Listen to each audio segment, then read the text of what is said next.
Hello, everyone. So, I often talk about the fact that we don't need to do exposure therapy in order to recover from anxiety. And in fact, trying to force yourself to be exposed to situations that you fear or triggers can actually be counterproductive because you're starting from the perspective that this whole thing of anxiety is serious. Having said that, a lot of clients also ask the question, I'm getting these symptoms, there's more symptoms coming, and I always say that's actually a good thing in terms of recovery. So how can it be in one sense good to be exposed to multiple symptoms and triggers and situations in order to recover, but at the same time not force it with exposure therapy? So that's what this video is all about.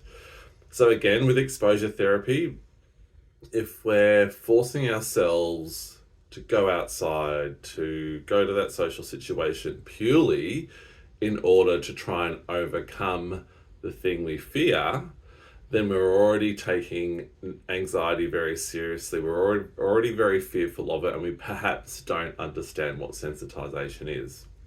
We don't understand what we're reacting to. Remember, anxiety is ultimately a bluff. We're just reacting to the release of adrenaline and stress hormones because of our fatigued, tired nervous system that is released when we think about going to a party or going out for dinner or going outside or driving or losing control in public, whatever our fear or trigger is. So remember, that's all we're fearing. So we don't have to go out in order to practice. We can just practice with the thought of it.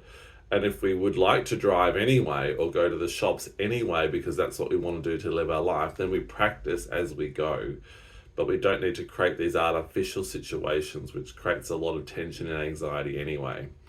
Now, having said all that, it is good when you get new symptoms to practice with, new triggers arise as you start to practice. I do a lot of videos on setbacks where I talk about the fact that once you get success with floating, allowing, letting it all happen, and watch those videos if you don't know what I'm talking about. But the body starts to push back. The nervous system's starting to let go. You're starting to desensitize, but you've learned this anxiety habit of being hypervigilant, being on alert. So the body might throw up a new symptom. You might get palpitations for the first time, some tension, some blurred vision, a dizzy feeling, whatever it might be. Or you're in a situation that before you never reacted to, but you are now. Maybe you're noticing sounds louder than you did before. Your heightened senses. Now, the reason why that's good is because, remember, we can't just recover from anxiety, because we can't just recover from the heart palpitation anxiety. We're recovering from anxiety by no longer fearing it in the same way we did before, because we understand what's happening. So it's like if you're on the tennis court, right? You're learning the forehand. You're starting to play the forehand really well. You've got the technique right, but then someone hits the ball to your backhand.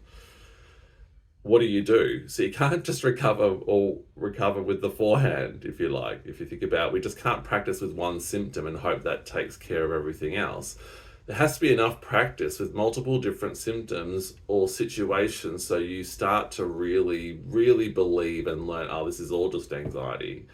And then after a while, all the symptoms blur into one. And so you get the true confidence that no matter what life throws at me, whether it's a bit of dizziness, a bit of derealization, whether it's a bit palpitation, whether it's tension, whether it's jelly legs, whether it's the feeling sick in the stomach, whether it's a surge of panic, you'll be fine no matter what comes at you. But you have to have experienced enough different things that you learn that it is all actually anxiety. We don't have to force the exposure, because you'll get plenty of chances just anticipating these events that will come up. But the more we practice and see these difficult moments through to the other side with all sorts of symptoms, then they do all blur into one. And then at some point you start to really get it. Your confidence is really high. You start to really desensitize, and then paradoxically, you get less symptoms, less intensity over time. But that's why it's good to practice with any symptom that arises, when it arises in multiple different situations, whether they be weird thoughts, whether it be rumination, whether it be physical symptoms, whether it be situations. That means you're becoming an all-court player. If I go back to that metaphor, that no matter what ball comes at you, you can bat it away easily. or you can allow it easily, I should say, from an anxiety perspective. We don't just practice with one symptom and then hope nothing else comes back, because then we're still involved in the bluff and we don't really understand it.